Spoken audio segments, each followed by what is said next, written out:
CA inter का direct tax GST पूरा का पूरा कवर करूँगा यूट्यूब पर। सर हमें कैसा दिखाई देगा मिलेगा आपको मेरा प्लेलिस्ट में सर्च करना, टॉपिक वाइज मैं वीडियो डालते जाऊंगा। जैसा अभी हम लोग शुरू कर रहे हैं डायरेक्ट टैक्स वो आइटम के बच्चे लोग जो अभी सितंबर का एग्ज़ाम देंगे उनके लिए।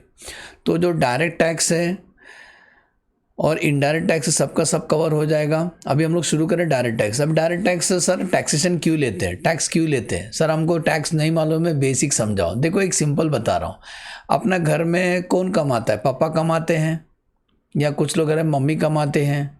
तो पापा कमाते हैं तो अपना घर का सब खर्चा वही करते हैं, बरोबर ना। हर चीज़ घर को अच्छा मेंटेन करना, घर का हर चीज़ कमाते हैं और खर्चा करते हैं अपना घर के ऊपर। ऐसा नहीं होता कि पापा कमाते हैं और पड़ोसी को देते हैं। सिमिलरली कुछ लोग अमीर दिखते हैं, कुछ लोग गरीब दिखते हैं, क्योंकि कुछ लोग ज़्यादा कमाते हैं, कुछ लोग कम कमाते, लेकिन इतना है कि जो कमाते हैं अपना घर के ऊपर ही खर्चा करते हैं। तो क्या होता है, तुम अपना अपना टेक केयर करते हो। भारत भी तो एक अपना घर है, भारत भी तो अपना एक घर है, उसका टेक केयर कौन करेगा। तो इसीलिए सेंट्रल गवर्नमेंट होती है। क्यों, कौन होता है सर, सेंट्रल गवर्नमेंट। तो जो सेंट्रल गवर्नमेंट होते हैं, सेंट्रल गवर्नमेंट, हाँ जैसे भारत है तो ये भारत का भी तो कोई ना कोई तो टेक केयर करना चाहिए। ये थोड़ा बादल के वजह से ऐसा दिख रहा है, ऐसी इमेजिन। हाँ, भारत माता की जय। तो बेटा भारत का भी तो कोई ना कोई होना चाहिए, पूरा भारत का, इंडिया का। हम स्टेट का बात नहीं कर रहे हैं, अलग अलग स्टेट का, गोवा, महाराष्ट्र, यूपी, बिहार, दिल्ली, ऐसा नहीं बात कर रहे हैं। हम पूरा भारत का बात कर रहे हैं, इंडिया का बात कर रहे हैं। तो इंडिया का भी तो कोई ना कोई तो होना चाहिए। तो हम लोग अपॉइंट करते हैं सेंट्रल गवर्नमेंट मतलब मोदी सरकार। तो सेंट्रल गवर्नमेंट क्या करती है, जैसा आपके पापा आपका घर का टेक केयर करते हैं, वैसी भारत भी एक घर है। भारत का भी तो कोई ना कोई टेक केयर करना चाहिए। Road, bridge, building, dam, government का बहुत सारा काम ये रहता है। तो गवर्नमेंट को पैसा चाहिए। अब गवर्नमेंट इतना तो नहीं कमाएगी, 140 करोड़ के ऊपर अपना आबादी है, कि सबका एक ही जन कमाएगा, नामुमकिन है। इसीलिए सरकार क्या करती है, आप चाहते हो ना कि गवर्नमेंट आपके ऊपर खर्चा करे, तो गवर्नमेंट आपसे टैक्स वसूल करती है। टैक्स कैसे कैसे वसूल करते हैं, टैक्स यहाँ दिखाया मैंने। टैक्स दो टाइप के वसूल करते हैं, डायरेक्ट टैक्स और इनडायरेक्ट टैक्स। अब गवर्नमेंट टैक्स कैसे वसूल करती है ये समझना, क्योंकि बेटा बेसिक समझेंगे तभी आपको अच्छा लगेगा। टैक्स कैसे वसूल करते हैं और टैक्स कहाँ कहाँ से लेंगे। जैसे अभी गवर्नमेंट को पैसा अगर मिलेगा तो गवर्नमेंट क्या करेगी। पहला बात बेटा, आप सुने हो कभी गवर्नमेंट का स्कूल होता है ना, प्राइवेट स्कूल का नहीं बात कर रहा, सरकारी। तो जो गवर्नमेंट का स्कूल होता है वहाँ पर फीस बहुत कम होते हैं। तो कल सोचो हर बच्चे से अपन 1-1 रुपये ही लिए, बोले 1 रुपया दो और पूरा साल भर पढ़ो। ऐसा हमारे पास 200 बच्चे थे, तो 1 रुपया एक जन दिया, 200 बच्चे, 200 रुपये इकट्ठा हुआ। लेकिन हमने इतना टीचर रखा है, टीचर है, खर्चा है स्कूल का, सब प्लस किया तो आ रहा है 20 लाख रुपया खर्चा है। तो बेटा 200 रुपये में से कहाँ देंगे 20 लाख रुपया। तो सरकार अपना अकाउंट में से देती है, सरकार अपना अकाउंट में से देती है। क्योंकि कुछ लोग ऐसे भी हैं जो एफोर्ड नहीं कर सकते हैं महंगा स्कूल। ऐसे आप सुने रहेंगे गवर्नमेंट हॉस्पिटल बहुत सारी जगह पे देखते हो जहाँ पे इलाज हम सस्ते में होता है। आपको बस 10 रुपये का फॉर्म भरना है, लेट जाना है। तो बेटा आपका जो इलाज था प्राइवेट हॉस्पिटल में करने गए तो 5 लाख रुपये मांग रहे थे, सरकारी में गए तो केवल 10 रुपये का फॉर्म भरे, इलाज हो गया। तो ऐसा 10-10 रुपये कम से कम 200 लोग ने दिया। तो बेटा 200 लोग से इंटू कर दो, कितना कलेक्शन हुआ, 2000 रुपये कलेक्शन हुआ। और हम लोग गवर्नमेंट में हॉस्पिटल में अच्छे अच्छे प्राइवेट हॉस्पिटल के डॉक्टर लोग को रखे, इनको पैसा देना पड़ता है। तो हमें तो 2000 रुपये मिला, लेकिन हमें देना है 2 करोड़ रुपया, कहाँ से आएगा। तब तो सरकार बंद हो जाएगा, सरकारी हॉस्पिटल नहीं, सरकार फंड देती है इनको, ताकि गवर्नमेंट हॉस्पिटल चलते रहे और आपका इलाज होते रहे। That is government hospital. इसीलिए तो सरकार को पैसा चाहिए। बता रहा हूँ सरकार को पैसा क्यों चाहिए। और भी एग्जांपल देता हूँ, आप देखिए हो रेलवे प्राइवेट नहीं है, रेलवे सरकारी है ना, रेलवे सरकारी है। तो कल अगर आप ट्रेन में, लोकल ट्रेन का बात कर रहा हूँ, लोकल ट्रेन में आप रेलवे स्टेशन पे आए, आप अकेले खड़े थे, हाँ आप अकेले खड़े थे स्टेशन पे, दूर दूर तक कोई नहीं था। और एक ट्रेन आया, बताओ ये ट्रेन आपको लेके जाएगा कि नहीं लेके जाएगा, जरूर लेके जाएगा। क्यों, वो ट्रेन का एक टाइमिंग है, उस टाइमिंग पे आएगा और जाएगा। आपको चिंता नहीं करना है कि ट्रेन जाए कि नहीं जाएगा। क्योंकि एक ट्रेन को लेके जाने का, किसी जगह पे डेस्टिनेशन पे जाने का भी उससे खर्चा आता है। पता चला एक डेस्टिनेशन दूसरा डेस्टिनेशन पे जाने के लिए उसको 20 लाख रुपए लगा, भले 20 लाख रुपए लगा, लेकिन वसूली केवल 1 लाख रुपए हुआ। चिंता नहीं करने का, सरकार पैसा देगी, सरकार पैसा देगी। तो यही होता है सरकारी। और देता हूँ राशन, देखो आजकल गरीब लोग को राशन देते हैं ना, गेहूं चावल देते हैं, तो आपको 2-2 रुपए किलो में गेहूं चावल मिला, 2 रुपए किलो। बेटा कभी दुकान में जाओ, डी मार्ट में जाओ या मॉल कहाँ भी जाओ, किसी दुकान में जाओ, 2 रुपए किलो में चावल मिलता है क्या? नहीं मिलता है। तो कैसे दिया ये लोग ने? तो सरकार क्या करती है, किसान लोग से खरीदती है 50 रुपए किलो में और गरीब लोग को देने का 2 रुपए किलो में। तो सर सरकार का तो नुकसान हुआ ना, चिंता मत करो, सरकार टैक्स में वसूल करेगी। तो मैं बता रहा हूँ कि गवर्नमेंट कैसा कैसा काम करती है। अभी गवर्नमेंट को देखो, सेंट्रल गवर्नमेंट का जो रोड वगैरह बनता है, कुछ रोड सेंट्रल गवर्नमेंट बनाती है, कुछ स्टेट गवर्नमेंट बनाती है। तो कल सेंट्रल गवर्नमेंट का रोड बनाना है तो फंड कहाँ से आएगा? कंक्रीट का रोड बनाना है, कितना लाखों किलोमीटर में, तो फंड चाहिए हमें। रोड, ब्रिज, बिल्डिंग, डैम वगैरह जो भी बनाना है सरकार को फंड चाहिए बेटा। तो एज्यूम करता हूँ समझ गया कि टैक्स सरकार को क्यों चाहिए, क्योंकि टैक्स आएगा तो ही तो देश का अच्छा तरक्की होगा। दूसरा कंट्री में जाके चेक कर लो, अमेरिका है, दुबई है, कितना डेवलप हो गए, वैसे हमारा भारत भी डेवलप है। तो पैसा चाहिए। तो शुरू करते हैं आगे। तो जो हमारे सरकार को इतना तो समझ गया ना टैक्स हमें क्यों चाहिए बेटा? Yes sir. तो सुनो, टैक्स जो सरकार कलेक्ट करती है, हम ये जो टैक्स है ना, सेंट्रल गवर्नमेंट का होता है, स्टेट गवर्नमेंट का नहीं होता है, स्टेट गवर्नमेंट का नहीं है। कुछ स्टेट यूनियन लिस्ट होता है, कुछ स्टेट लिस्ट होता है, कंकरेंट लिस्ट होता है। ओके, तो ये सेंट्रल गवर्नमेंट का टैक्स है। तो टैक्स 2 टाइप के वसूल करते हैं, जैसा मैं नोट्स दे रहा हूँ ना, ये सब आप नोट कर लेना। हाँ, यही सब आपको याद आएगा तो बेटा टैक्स में एक्सपर्ट बन जाओगे। तो टैक्स 2 होते हैं, डायरेक्ट टैक्स और इनडायरेक्ट टैक्स। सरकार 2 तरीके से टैक्स वसूल करते हैं। डायरेक्ट टैक्स से वसूली कम होता है, इनडायरेक्ट टैक्स से भर भर के वसूल होता है। 70% कलेक्शन इनडायरेक्ट टैक्स से ही होता है, मेजॉरिटी कलेक्शन इनडायरेक्ट टैक्स से होता है, क्योंकि ना लोगों को पता नहीं चलता टैक्स कब दिए।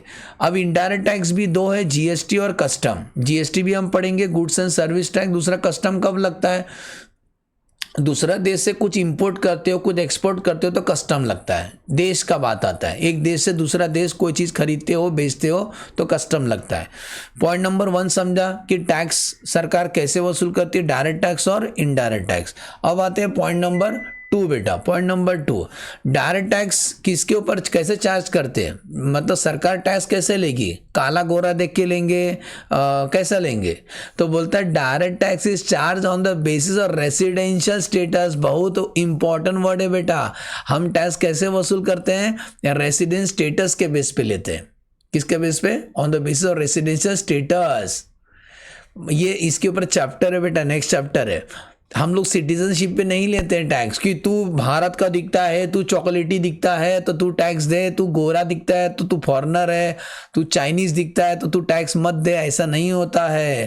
टैक्स हम सिटीजनशिप के बेस पे नहीं लेते हैं। टैक्स हम किसके बेस पे लेते हैं? रेसिडेंशियल स्टेटस के बेस पे लेते हैं। सुने, टैक्स हम किसके बेस पे लेते हैं बेटा? रेसिडेंशियल स्टेटस के बेस पे लेते हैं। सुने, रेसिडेंट स्टेटस हम आएंगे, डिटेल में चैप्टर है। मतलब उसमें होता है, इंसान 3 टाइप के होते हैं, resident and ordinary resident, resident but not ordinary और नॉन रेसिडेंट। इसके ऊपर सेकंड चैप्टर है, थोड़ा सब्र करें। तो इसके मतलब ये समझ लो टैक्स हम किसके बेस पे लेते हैं? Residential status.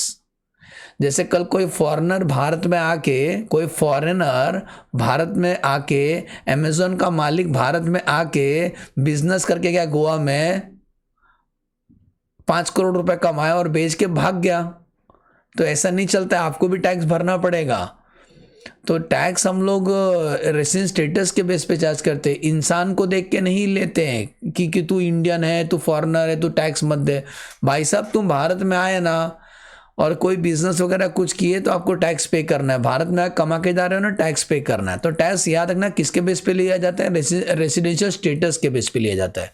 Point number 3, sir हम जो पढ़ रहे हैं कब से पैदा हुआ कानून? ये कानून बॉर्न हुआ था 1961। देश आज़ाद होने के बाद 1961 में इनकम टैक्स एक्ट लाया गया, तभी से जिंदा है। इसका सेक्शन नंबर 1 क्या बोलता है? This is income tax act. 1961 applicable from 1 अप्रैल 1962, ये तभी से लागू है और आज तक अप्लाई है, जिंदा है। 1 अप्रैल 1962 से एप्लीकेबल होते हैं, सब जगह एप्लीकेबल होता है including Jammu and Kashmir. Okay तो कोई जम्मू कश्मीर में भी आप कमाओगे तो आपके ऊपर भी पहले होता था ना स्पेशल स्टेटस होता, भी सब निकाल दिए, तो पूरा भारत में सब जगह अप्लाई होता है इनकम टैक्स एक्ट। ठीक है, तुम किधर भी रहो, महाराष्ट्र में रहो, यूपी में रहो, बिहार में रहो, ये कानून सबके ऊपर अप्लाई होता है।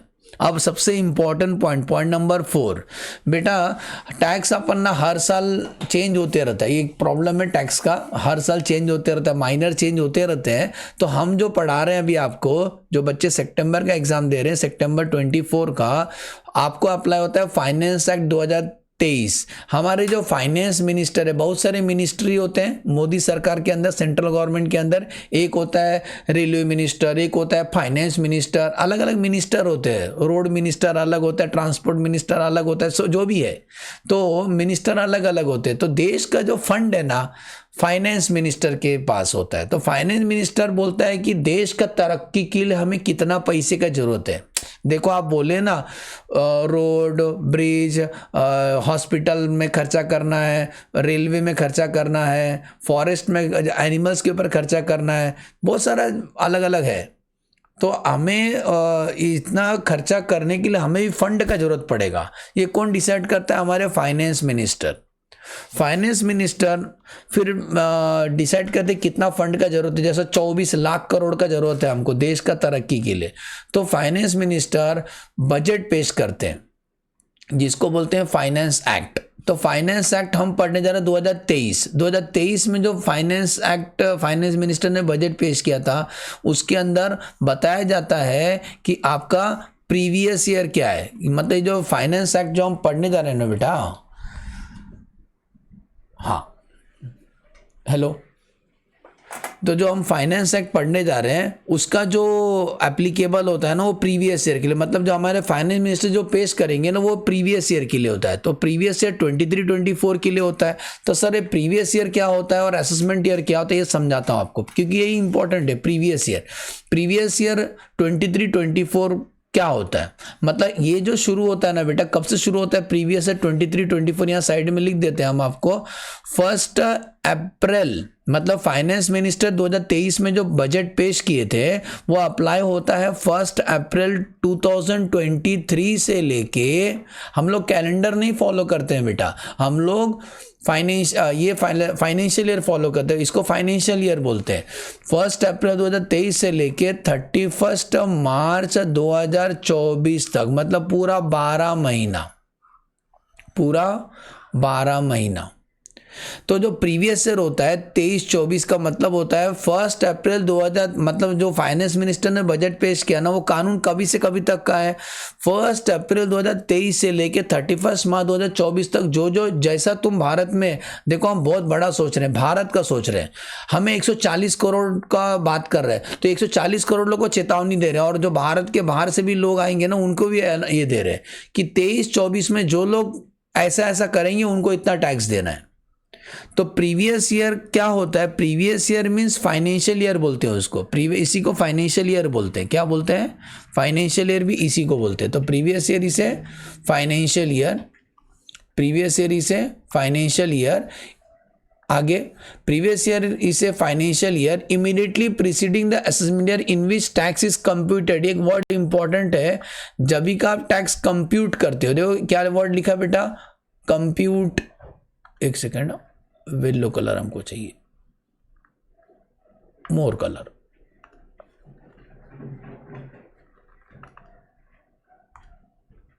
हाँ।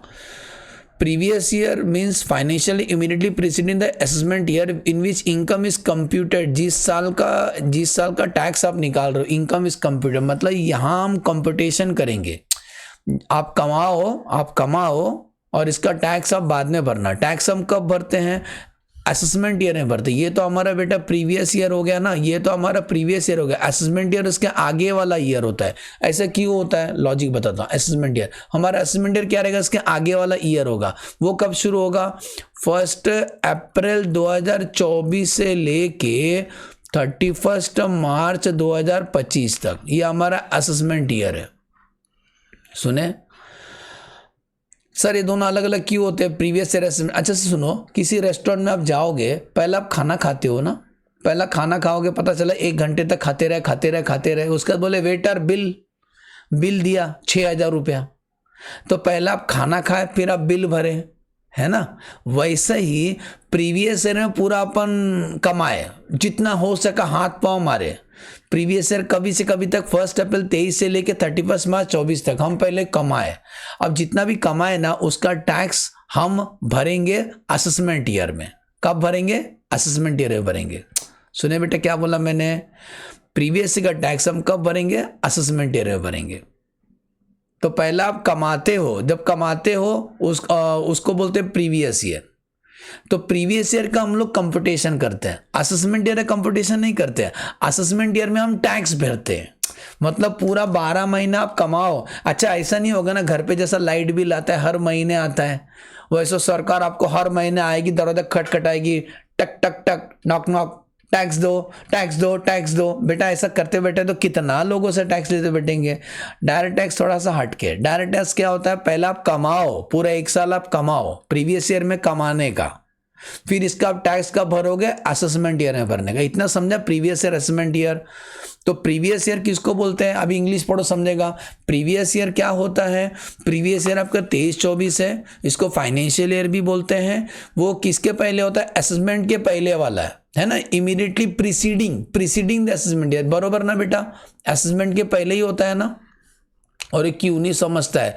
असेसमेंट के पहले ही रहता है ना previous year, preceding the assessment year for which income is computed. जिस साल आप कंप्यूटेशन करते हो उसको प्रीवियस ईयर बोलते हैं। और सर असेसमेंट ईयर किसको बोलते हैं? 24-25 आपका असेसमेंट ईयर है, जिस साल आप टैक्स भरने के लिए जाते हो सरकार को, जिस साल आप टैक्स पे करते हो। देखो एक वर्ड इंपॉर्टेंट मिला बेटा, when tax is paid for previous year, मतलब प्रीवियस ईयर का टैक्स हम कब पे करते हैं?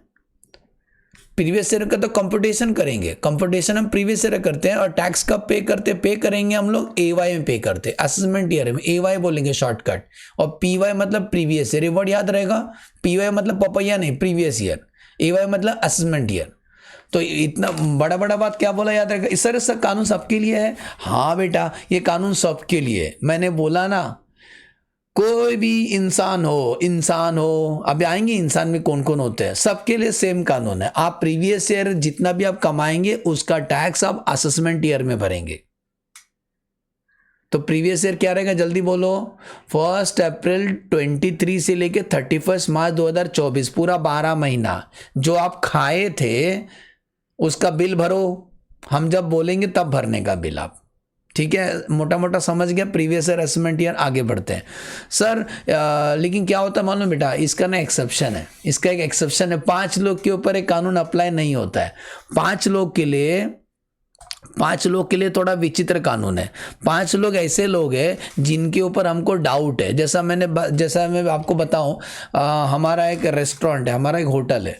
अब वो होटल में लोग आते हैं, खाना खाते हैं, फिर बिल भरते हैं। बरोबर, ये समझ गया। लोग आएंगे, खाना खाएंगे, बिल भरेंगे, चले जाएंगे। लेकिन एक बंदा है, मैं इसको नोट किया, ये आया था और बिना बिल भरे भाग गया। तो वापस आया, सेकेंड टाइम आया, मेरे को डाउट है इसके ऊपर। तो मैं क्या बोलूँगा, मान लो मैं अभी इसको पहला पैसा रख बाद में खाने का। क्यों? मुझे आपके ऊपर शक था, डाउट था कि आदमी भाग जाएगा। समझे ना? सबको मैं एक जैसा ट्रीट नहीं करे, कुछ लोग को अलग ट्रीट करेगा जिनके ऊपर हमको डाउट है। वैसे भी सरकार के पॉइंट ऑफ व्यू सोचे, सरकार को लग रहा है कि तुम जो प्रीवियस ईयर में कमा रहे थे ना, असेसमेंट ईयर में भाग जाओगे। तो सरकार बोलती है नहीं, पकड़ इसको, इन 5 को पकड़ लो। इनके लिए विचित्र कानून बनाएंगे। इनके लिए क्या कानून बनाएंगे? इनके लिए हम कानून बनाएंगे कि बेटा प्रीवियस ईयर का जो कमाई होता है, प्रीवियस ईयर में जो भी तूने कमाया ना, वो तू प्रीवियस ईयर में ही भर। आपके लिए असेसमेंट ईयर नहीं होता है, ऐसा लोग के लिए असेसमेंट ईयर नहीं होता है। प्रीवियस ईयर का टैक्स आपको प्रीवियस ईयर में भरना है। ये एग्जाम में इंपॉर्टेंट क्वेश्चन है, आते हैं। तो 5वां question, income of the previous year will be payable in the previous year only instead of assessment year. ये एक्सेप्शन है बेटा, आपको ये 5 एक्सेप्शन याद रखना, इसीलिए भगवान ने 5 उंगली दिया है। तो व्हाट आर द 5 एक्सेप्शन, शुरू करते हैं। पहला है बेटा शिपिंग बिजनेस। अगर आपका शिपिंग बिजनेस है, ये रहा शिप, टाइटैनिक जैसा नाव है, ठीक है, yes sir, what A drawing. तो आपका ना शिपिंग का बिजनेस है, तो आपका जो शिपिंग बिजनेस है, और शिपिंग बिजनेस सबका नहीं, एनआरआई का, किसका होना चाहिए, एनआरआई का, नॉन रेसिडेंट का, नॉन रेसिडेंट, जो रेसिडेंट नहीं है भारत के। तो अगर कोई एनआरआई, अभी चलो सिंपल समझाता हूँ, कोई फॉरेनर है, वो शिप लेके आया था भारत में, शिप लेके आया था भारत में, और भारत में इंसान को, कुछ लोग को होता है ना, ये एक कंट्री से दूसरा कंट्री जाना है, कुछ लोग को सामान यहाँ से दूसरा कंट्री भेजना है, वो सब लोड किया और मस्त टैक्स, मस्त भाड़ा वसूल किया। भाड़ा लेने के बाद ये सब कब हो रहा है, प्रीवियस ईयर में हो रहा है। मैंने बता दिया प्रीवियस ईयर क्या चल रहा है अपना फिलहाल, 1 अप्रैल। तो चलो मैं एग्जांपल दे देता हूँ। एग्जांपल ये शिप वाला है ना, ये आया था 1 जून 2000, आपका प्रीवियस ईयर ऊपर लिख दो फिर से, आपका प्रीवियस ईयर देखो ऊपर दिख रहा है 23-24, तो 1 जून 2023 को आया था भारत में। पूरा इंसान को लोड किया, सामान को लोड किया, सब लोड किया, भाड़ा मस्त वसूल किया, 2 करोड़ रुपया, 2 करोड़ रुपया। और ये बोलता है नमस्ते, अब हम चल रहे हैं अमेरिका। तो हमारे भारत के जो गवर्नमेंट थे वो पोर्ट पे खड़े थे, वो बोले भाई साहब टैक्स कब दोगे, तो आप बोले, वो बोले कि देखो आप ही तो बोले प्रीवियस ईयर का टैक्स असेसमेंट ईयर में भरना है। बोला ओके ओके, फिर ठीक है, वो चले गए। तो फिर से कभी नहीं है, असेसमेंट ईयर में कभी नहीं है, हम फ़ोन भी करें तो कोई रीच नहीं हो रहा है। तो ये जो लोग शिपिंग का है ना, इनका कोई भरोसा नहीं कभी वापस आएंगे, तो इसीलिए हमें इनके ऊपर डाउट है ये कब वापस आएंगे, नहीं आएंगे असेसमेंट ईयर में। इसीलिए टैक्स आप यही साल भर के जाओ, जब आप शिप भारत छोड़ेगा ना तो टैक्स आपको भर के जाना है। तो सुनो क्या लिखा है, एसएससी क्या है, अब दिखाई दे रहा है, आप क्या बता रहे हैं सर, हाँ एसएससी क्या है बेटा, एसएससी से नॉन रेसिडेंट, पहला एसएससी नॉन रेसिडेंट है। एसएससी क्या है, नॉन रेसिडेंट है, मतलब ये कानून किसके ऊपर अप्लाई होगा बेटा जी, नॉन रेसिडेंट के ऊपर अप्लाई होगा। एसएससी नॉन रेसिडेंट है, ही से ओनर, वो शिप का मालिक है, या चार्टर्ड का मतलब भाड़े पे लाया है, रेंट वगैरह पे लिया है उसने, उससे हमको मतलब नहीं। तू एक एनआरआई है, जो पैसेंजर को लोड किया इसके अंदर, या एनिमल्स को लेके गया, नहीं क्या वो एनिमल्स का एक मूवी था ना, याद नहीं आ रहा है,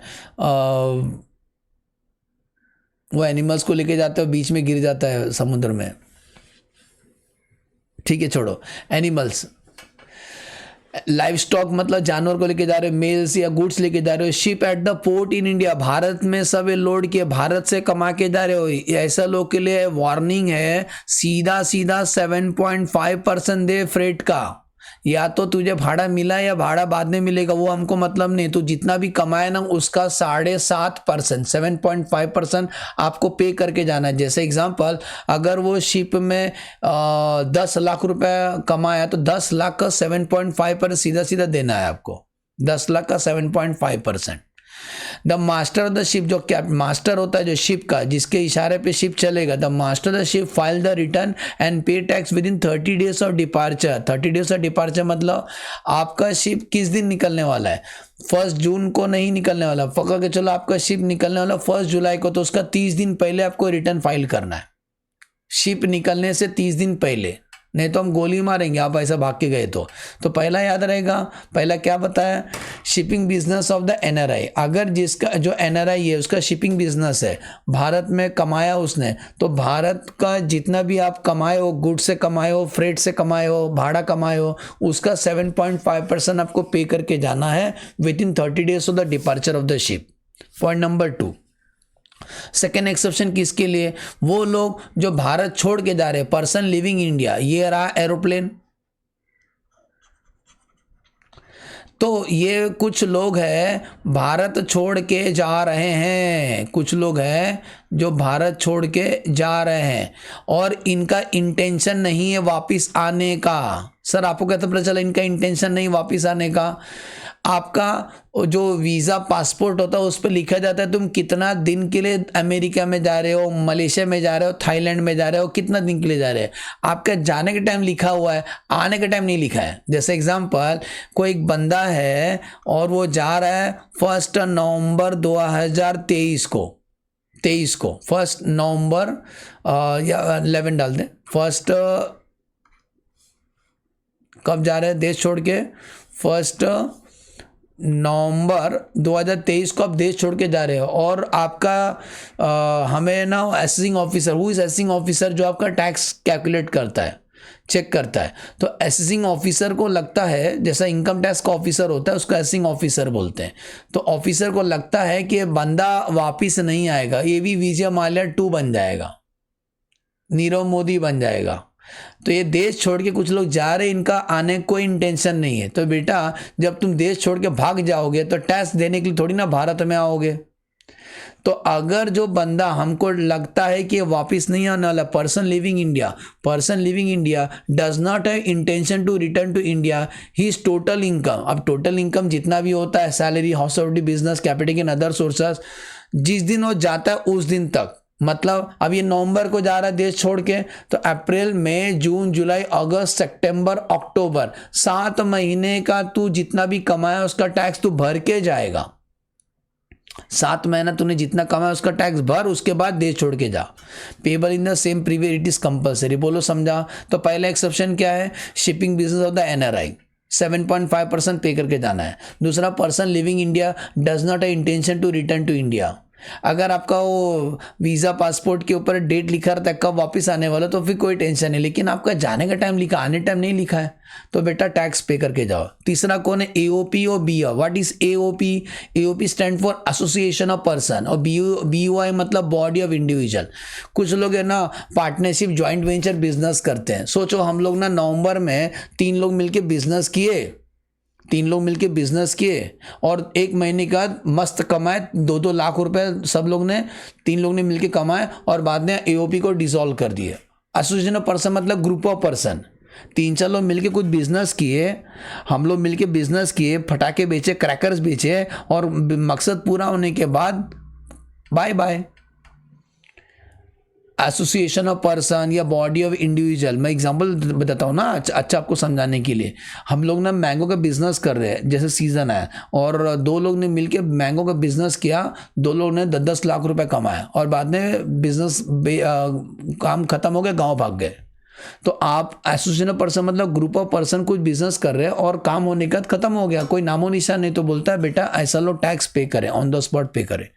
AOP is form for particular purpose, किसी पर्टिकुलर मकसद के लिए आपने AOP बनाया है, and it is likely to dissolve समझते हैं ना, काम होने के बाद तू अपने रास्ते में अपने रास्ते।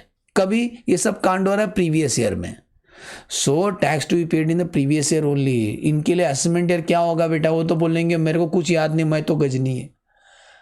तो बेटा आप टैक्स पे करना है। अगर एसोसिएशन ऑफ पर्सन फॉर्म कर रहे हो, अभी हम पढ़ेंगे बाद में what is association of person या body of individual. It is a group of person. कोई बिजनेस करने के लिए आपने फॉर्म किया है और आप डिसॉल्व कर दोगे काम होने के बाद, तो आपको टैक्स वही साल पे करना है। 3 समझा? शिपिंग बिजनेस होता है NRI, person living India does not intention to return to India, AOP BOI इनको टैक्स वही साल पे करना है। चौथा, अगर हमें पता चला कोई बंदा अपना प्रॉपर्टी इसलिए बेच रहा है दूसरे के नाम पे ट्रांसफर करने ताकि उसको टैक्स पे ना करे, अगर आपको assessing officer, if the AO मतलब आओ नहीं, assessing officer, if the assessing officer find that assessee sell is property to avoid tax, केवल टैक्स बचाने के लिए सब कांड कर रहे हो। अरे कुछ लोग होते हैं ना, मेरे नाम पे बहुत प्रॉपर्टी है और टैक्स बहुत ज़्यादा आता, तो मैंने प्रॉपर्टी दूसरे के नाम पे झूठ मूठ का ट्रांसफर कर दिया और बोला अगले साल मुझे वापस कर देना, शाणे लोग। तो ये अगर असेसिंग ऑफिसर को ऐसा लगा कि आप ये प्रॉपर्टी ट्रांसफर कर रहे हो और बाद में वापस ले लेने वाले हो काम होने के बाद, तो आपको ये सारा टैक्स यही साल ही पे करना है। ये केवल टैक्स चोरी करने का नाटक है आपका। तो अगर असेसिंग ऑफिसर को लगता है कि assessee sell is property to avoid tax, ये किसको लगना चाहिए? असेसिंग ऑफिसर को। असेसिंग ऑफिसर को शक है आपके ऊपर तो ही ये कानून अप्लाई होगा। तो टैक्स आपको वही साल पे करना पड़ेगा, समझा। एंड द पांचवा इज डिसकंटिन्यू। डिसकंटिन्यू का मतलब होता है आप बिजनेस किए और 6 महीने के बाद ताला लगा के बेच दिए। हाँ, ताला लगा दिए, बाद में बिजनेस को बेच दिए किसी और को, फिर वो बिल्डिंग तो गिरा दिए, डिमोलिश कर दिए, उधर पे अभी बच्चे क्रिकेट खेलते हैं। तो बेटा ये सब कांड कब हुआ? प्रीवियस ईयर में हुआ। अब इनके लिए असेसमेंट ईयर तो कुछ होगा नहीं। पता चला वो सेठ पूछे, वो सेठ किधर गया? बोला वो क्या बकरी घुमा रहा है। तो बेटा आप तो टैक्स नहीं पे करोगे, इसीलिए जो लोग बिजनेस बंद करते हैं हमेशा के लिए, वो लोग टैक्स वो साल का वो साल ही पे करेंगे। बोलो समझा। तो what are the 5 exception? 5 exception क्या क्या थे?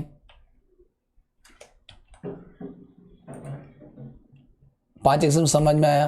पहला तो एक बार फास्ट रिकॉल कर दूं, क्या क्या पढ़ा हमने। टैक्स 2 होते हैं, डायरेक्ट टैक्स और इनडायरेक्ट टैक्स। इनडायरेक्ट टैक्स सरकार कैसे वसूल करते हैं? जीएसटी और कस्टम। टैक्स किसके बेस पे चार्ज किया जाता है? रेसिडेंट स्टेटस के बेस पे चार्ज किया जाता है। हमारा जो कानून है कब से बॉर्न हुआ है? इनकम टैक्स 1961 पढ़ने वाले, वो कभी से अप्लाई होता है? 1962 से जिंदा है, आज तक जिंदा है, जुग जुग जियो। हम लोग पढ़ने जा रहे हैं finance act 2023। Finance act 2023 matching उसका प्रीवियस ईयर है 23-24। प्रीवियस ईयर क्या होता है? जिस साल का हम कंप्यूटेशन करेंगे, मतलब 23-24 में जितना भी तुम कमाए थे उसका टैक्स सरकार को देना है। असेसमेंट ईयर वो होता है किस साल आपको टैक्स पे करना है, उसको बोलते हैं असेसमेंट ईयर। पॉइंट नंबर 5, कुछ लोग के लिए प्रीवियस ईयर का टैक्स प्रीवियस ईयर में भरना पड़ता है। 5 लोग हैं। पहला शिपिंग बिजनेस होता है NRI, person living India, does not intention to return to India. तीसरा कौन? AOP BOI. चौथा कौन? Person likely to transfer property to avoid tax. And the last जो बिजनेस डिसकंटिन्यू करे, उनको प्रीवियस ईयर का टैक्स प्रीवियस ईयर में भरना है। बोलो समझ में आया? एज्यूम करता हूँ लेक्चर समझ में आया। वीडियो कैसा लगा कमेंट में जरूर बताना। नेक्स्ट लेक्चर कर लेंगे, डेली अपलोड करूंगा डायरेक्ट टैक्स के ऊपर लेक्चर। चलो bye bye, thanks for watching the video.